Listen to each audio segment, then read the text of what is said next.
figured I'd do a little bit today. We'll definitely be doing some more, I guess, in the future.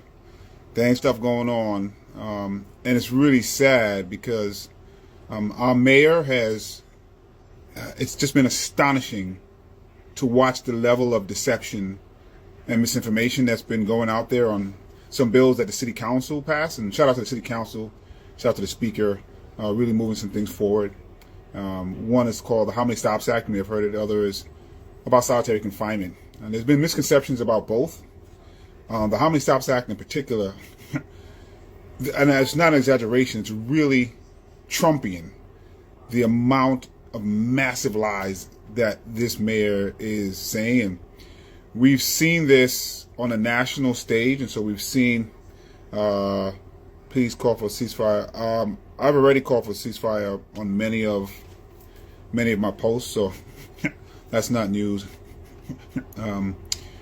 But just a side note, I've been saying there's no discrepancy in being able to ask for our hostages to be returned and demand what's up, James? And demand a ceasefire immediately. And both of those things should be demanded. And having a war that has killed over 20,000 people, including some of the hostages, doesn't seem to make sense to me. So, but that's another thing. I don't want to go too very off, but I've already done that, and so someone just asked for that. And I want people to ask questions here, particularly about the bills, just so you have a better understanding when you hear the craziness that's being told. But on a national level, we've heard Donald Trump, really, who's literally saying things that are verifiably false, and he's doing that in an effort to have. What he's doing is getting people's emotions and their fears to work against them. Hey, Marguerite. So when that happens, things that are verifiably false right in front of your face, you tend to ignore. And sadly, that's what the mayor is doing now. I don't know. Laura, I see you. Look, there's some, please call Hamas. I understand that. I've already condemned what happened on October 7th. I just ask that folks stop trying to say one thing or the other. I'm lifting up everybody's pain. What happened on October 7th was horrific. It's already been condemned. What's happening now is horrific. Unfortunately, some people who can't say both of those things. And so we should have the hostages back, and we should have a ceasefire tonight. And so I just want to be clear about that. But whenever you say something, people kind of go back and forth. Everybody's in pain. We need to talk about it. 20,000 people are being killed, and people are being killed tonight, and we need to stop that. Now, back to what I was saying. The mayor's saying verifiably false things, and he's using, when we usually want people to override their intelligence, we go to public safety. We go straight there. So just so folks understand, if you go back 10 years, we had the abuses of stop, question, frisk. I think people remember that, and I think people remember that, and I think the reason we all agree now, because we didn't before, but we agree now that it was abuses happening, is because we had data. We had data and information. So I want to take people back when people didn't believe there were abuses, people saying that we were trying to destroy the city. When we said that there's abuse happening, the reason we got folks to agree is because they were finding some data that came. And there was a monitor that was put in place that to make sure that those abuses stop. Sorry about that. Let me see what I can do here. Hold on. I have it kind of jiggered up here, so hopefully this light still works. Why are you against the NYPD? The mayor is doing best. I'm not against the NYPD. But there was a monitor that was put in place that was supposed to oversee and make sure that those abuses weren't happening. And so what the monitor has found is that when he did his inspections of body-worn cameras, that there were undercounts of certain kind of stops. There are 4 levels of stop. The 4th is if there's a summons or arrest. The 3rd is what we commonly know as stop and frisk, stop, question, and frisk. Then you have level 1s and 2s that was are lower than a actual official stop, question, and frisk, with the level 1 being the lowest. The monitor has said that there's an undercount of those kind of stops. And people on the streets are saying that they're being stopped, but when the monitor is looking, why did you compare Eric Adams' opposition to the bill to Donald Trump ideologues? Because Donald Trump and the ideologues use false, verifiably false things. And they do that while pushing fear so people cannot see what's in front of their face. Eric Adams is right now doing the same thing. The things that he's saying about this bill are verifiably false. As a matter of fact, the bill that he's talking about, I probably wouldn't support. He's made up a bill and he's getting everybody in a frenzy. And so just to back to what I was saying, so the Monitor has said that they are undercounting their stops, and 25% of the stops that they have seen are unconstitutional right now, unconstitutional. 97% of those are black and brown. And they're either not tagging the stops at all. If they are, they're saying that a level 3 is a level 2 or 1, or a level 2 is a level 1. And level 1 has the least amount of information. So what we said is, let's try to get information on all of the stops, and let's try to get it as simply as possible. And so what I want you to think about is, one, there's no paperwork. This call and asking about, oh, we're going to swim no paperwork. There's no paperwork. Nothing is filled out on paper anymore. Things are filled out either on a smartphone or on a computer. So I just want you to be clear about that. Hold on. Agrees SQF, stop, question, frisk, what's the alternative? By the way, stop, question, frisk, being able to stop some people is something that officers need to be able to do. You have to be able to stop someone if there's reasonable suspicion, and you get to a frisk or a search if you have probable cause. Those things are needed to be happening. What was happening was abuse because they had attached quotas to them. So we want people to do good police work. And good police work is what we've always asked for.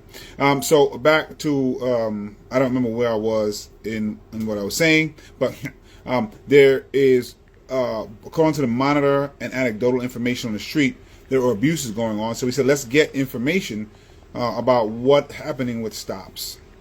So we need PD to fight crime. We need PD to help solve crime. Yes, PD is a part of the partnership that we need when it comes to public safety. So right now in the patrol guide, I want people to know this because you might be surprised. Right now in the patrol guide, it says at the end of an officer's shift, they have to go through all of their body cam. What's up, Nick? They have to go through all of their body cam, and they have to tag level 1 stops. I just want you to know that. However they're defined, because the mayor is changing their definition of what a level 1 is and isn't. But I want you to know, however it's defined right now, you were on paperwork and how it's filed online. I'm not sure what that question is, but I think I'm trying to get to that. So right now, if I was an officer and I stop one of you, and it's a level 1 stop, whatever Eric Adams did the right thing, bro. I told you this week, the body won't cameras record the interaction. This is DJ Scan, Brooklyn's favorite. Thank you for that. Would you put an inquiry? I want you to stay there because I want you to hear this. The person just said the body worn camera records the interaction, because that's correct. When the body worn camera records the interaction, at the end of the night, officers have to go through and they have to tag their level 1s. They have to tag it. Say this is a level 1 stop, however the PD defines it. They have to tag their level 2s.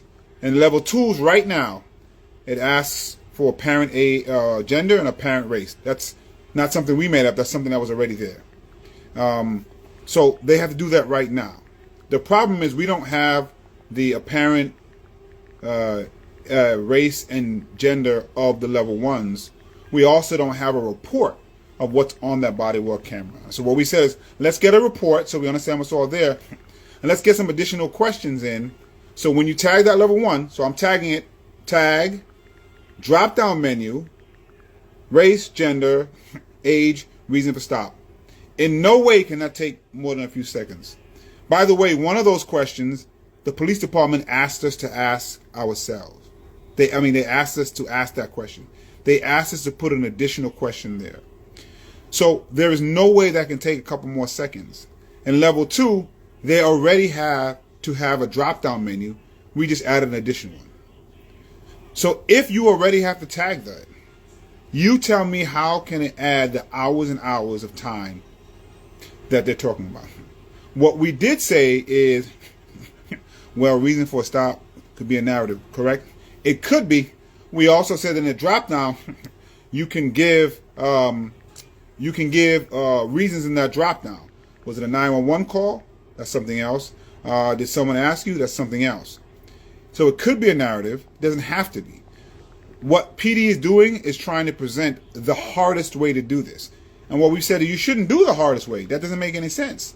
But I think the easiest way doesn't provide them for the proper narrative. So what we said to them is, look, if I stop someone here and I'm an officer, I can either do a form on my smartphone as I walk away, as I wait for the next call, as I'm leaning on the building, as I'm sitting in my car. Or if you can't do it right then, just do it at the end of the tour when you will tag your video anyway. Will you do the ride-along on Saturday? Oh, I think it's a great idea to do the ride-along. I don't know if it works with my schedule, so I'm trying to find another time. But I want to be clear, it's a good thing to do. I think the mayor's pushing it to try to get people's eyes off the lies that are being told. But just so you know, the ride-along will not have any impact on the bill. Because after the ride-along, what people aren't going to see is that the officer has to tag everyone they stop that is a level 1, level 2 stop anyway. And so what we're saying is in that level 1, just do a drop-down menu.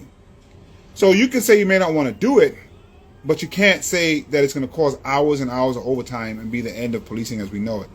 And the mayor is using people's pain against them, and he's weaponizing their pain and their trauma. And that sucks, and it's harmful, and I just wish he would stop. Is it stop based on suspicion or interaction like the mayor? The level 1 is called an interrogative stop. So you have to have some reason to try to have an interrogative conversation. So you're trying to get some information. And so if you have that stop, you're trying to get some information, it doesn't have to be about a crime, but you're doing your duty as an officer, then yes, it's a level 1. And you have to tag that whether or not this bill is in place. How do you feel about using those kids this afternoon? This is not the first second of time that they try to use people's pain to support things that aren't real. So I think it's sad that he did that. But I'm not mad at anyone that stayed with him because I know what happened. They give them wrong information. And of course they want to stand. If the mayor called me and told me about this bill, I might stand with him because it sounds like a bad bill. So I'm very glad we didn't pass the bill that he's talking about. Let's see. Oh, we also in the bill wrote, and you can read it yourself, it says, all of this is public, by the way, the patrol guide and the bill. We said very clearly, based on what the PD told us, this does not count for casual or general conversation with the public. That's like if you ask for directions. It doesn't count for that. So I just want people to know that. I'm going to do some more of these. When it comes to solitary, I'll be honest, I think there's some conversations we should have to make sure that bill is implemented in the safest way possible. The things that they bring up is not it. They've brought up, you can't handcuff same way you use kids to try to remove school safety from school. By the way, thankfully, everything I've said about school safety is online. I said that I would never support something that fires 500 primarily black women. So it just never was going to happen with school safety. What I did say and still agree is that we have to have a plan that is moving away from policing infrastructure in the schools and another model that helps keeps us safe. And I said it has to be a transition. And I think if you can't even dream of a transition, then we're problematic. And what happened then is the same thing. People just really misstated what I said. But thankfully, it's all online. All the plans were online. And actually, the police union head, I sent him the plan that we had put forth, and he didn't want to have any conversations with it. So I think the solitary bill is more problematic than how many steps. I do think another conversation. So the solitary bill, just so you know, one, I agree we have to have conversations. But two, nowhere does it say you can't handcuff people as you transport them in the bus. That's just asinine. It doesn't make any sense. It also wants to make sure that everybody's safe because our corrections officers aren't safe there either. We had a detainee die just a couple of days ago in Rikers. Second for the year. The year just began. We had a corrections officer's arm was broken just yesterday. So a detainee is not returning home ever. He's dead. A corrections officer is returning home different than when he came. His arm was broken. We have corrections officers who are women sexually assaulted on a regular basis, and nothing is really happening in terms of accountability. All of those things are real. What I have to say is that that's happening now. There are people trying to blame our bill for that violence. And what we're saying is the status quo is not working. It's not keeping people safe and keeping them alive. And if you want something new and different than the status quo, you actually have to do something new and different. That's what this bill does. So what the bill does is stop solitary. And I will say that for some intents and purposes, the solitary we think of was stopped a few years ago. But one of the things that has happened is that, one, there are people sometimes illegally being kept for over 24 hours in cells or other types of places. So I just want to be clear about that. But that aside, systemically, what's happening is they're having emergency lockdowns for safety reasons where people are kept in the cells for over 24 hours. And that is actually happening. And we want to make sure we stop that, which is why we talked about how long we can do the emergency lock-ins without letting people back out. The other part is what we said is we want to stop using isolation, not separation, isolation as a way to change behavior, because it hasn't. That's why the violence keeps going on. And so what we said is you should be able to separate people from the general population. You should be able to take away privileges if I also have Tourette's syndrome, so glad you helped me.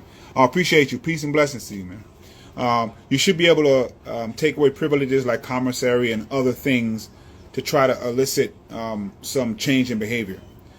The one thing we're saying you shouldn't use is the isolation of cell time unnecessarily change behavior, because what we found is that it makes the person worse and more likely to be violent, and is not helping. And so that's what that bill does. So I just want to get on here and explain, so when you hear some of the lies that are being told, we can get to the heart of it.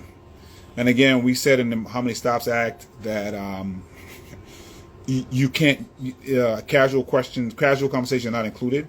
But I want you to be clear about this. If NYPD believes that casual conversations are level 1, if that's their definition, according to their own patrol guide, they already have to tag that. And if you already have to tag that, that has nothing to do with us.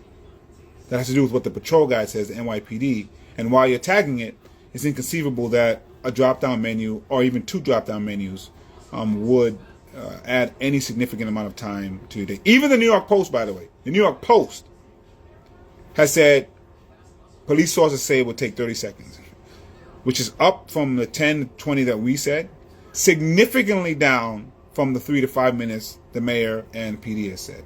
And that's the New York Post. What's up, James?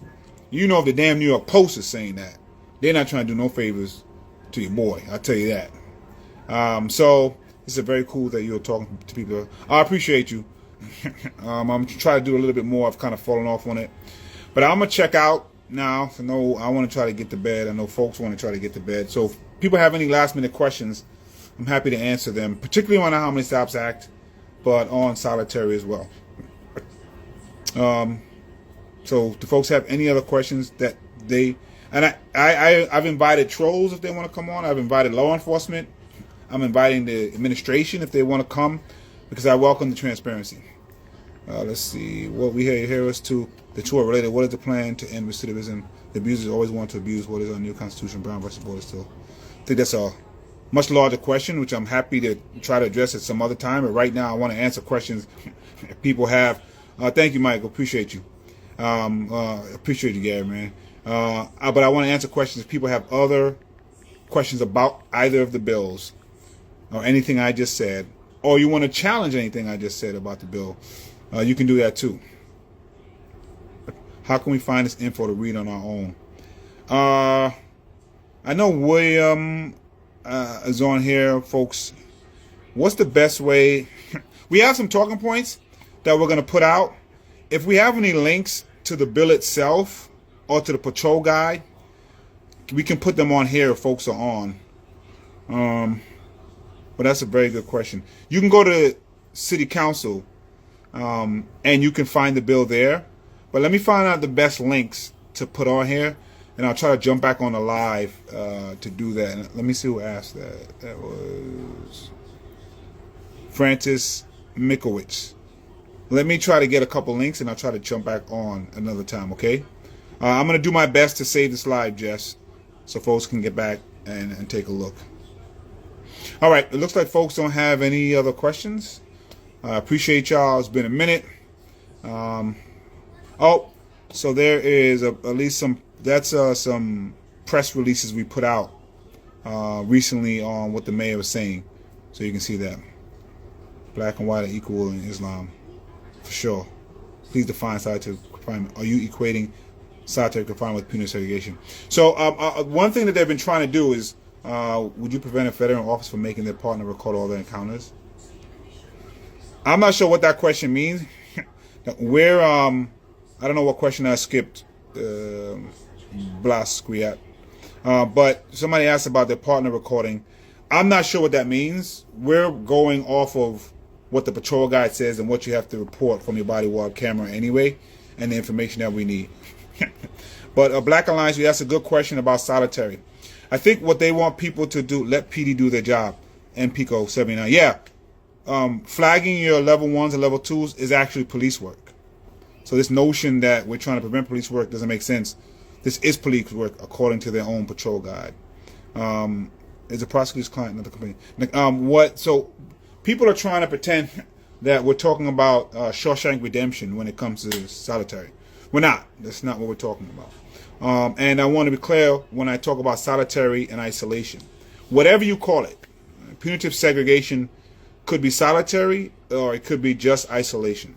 We're trying to stop solitary, as most people think. People in their cells for longer than 22, 23, 24 hours and several days. And we're trying to spin, Blaskia. What's the troll? What's the question? I don't mind if you are a troll, but let me know what the question is. I don't know what the question is, Blaskia. So, and then we want to stop the isolation. How can a prosecutor offer a defendant a plea deal without consulting? I don't know, bro. Blaskia, you're asking a question that I'm not talking about. I'm talking about how many stops act, and I'm talking about solitary. So if you have a question on that, I'm happy to answer it.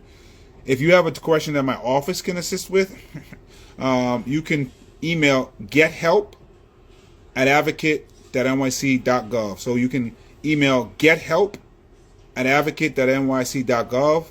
You can also go to my advocate page, which is on Instagram, or Twitter, or Facebook as well. So when we're talking about punitive seg, if they're using isolation, meaning that if you're not asleep and not the hour before you go to sleep or the hour after you've waken up, then you're using isolation in the cell as a way to change behavior, and we're also trying to stop that. And so we are allowing for restrictive housing. And what we're saying is not to use isolation as the punishment because it doesn't change. So we're allowing restrictive housing. You can restrict a lot of things. It's just really the isolation that we're talking about. Hopefully that answers your question, Black Alliance. That's a very good question. Thank you. So I think people have been using a lot of terms interchangeably. All right. With that, hope everybody has a great night, and looking forward for a great Monday and a great week. All right. Peace, everybody. Appreciate y'all.